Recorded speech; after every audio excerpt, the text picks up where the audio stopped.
Pub culture తాజాగా తిరుపతికి విస్తరించింది. తిరుపతి నగర శివారులు అనుమతి లేకుండా పబ్ ఏర్పాటైంది. మహానగరాలకే పరిమితమైన పబ్లు ఇప్పుడు ఆధ్యాత్మిక కేంద్రాలకు విస్తరించడాన్ని పలువురు తప్పుపడుతున్నారు.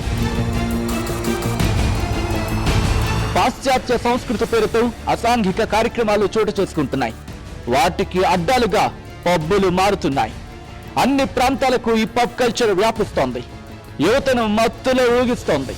తాగండి, ఎంజాయ్ చేయండి అంటూ పబ్బు యజమానులు నిబంధనలకు విరుద్ధంగా పబ్బులు నడుపుతున్నారు. యువతులపై, మహిళలపై దాడులకు కారణమవుతున్నారు. బర్త్డే, ఫ్రెషర్స్ డే పేరుతో చాలా మంది పబ్లను ఆశ్రయిస్తున్నారు.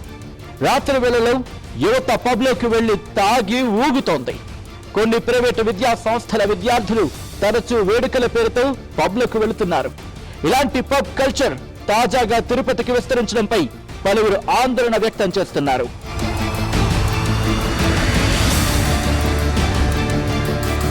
తిరుమలకు సమీపంలోని పబ్ ఏర్పాటు చేయడంపై విమర్శలు వెల్లువెత్తుతున్నాయి. తిరుపతి నగర శివారులో చెన్నై బెంగళూరు హైవేలో చంద్రగిరి ఎమ్మెల్యే ఆఫీస్ కు సమీపంలో పబ్ ఏర్పాటైంది.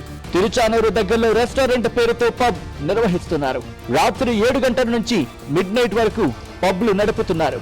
దీనిపై తెలుగుదేశం పార్టీ నోరెందుకు మెదపడం లేదని నెటిజన్లు నిలదీస్తున్నారు.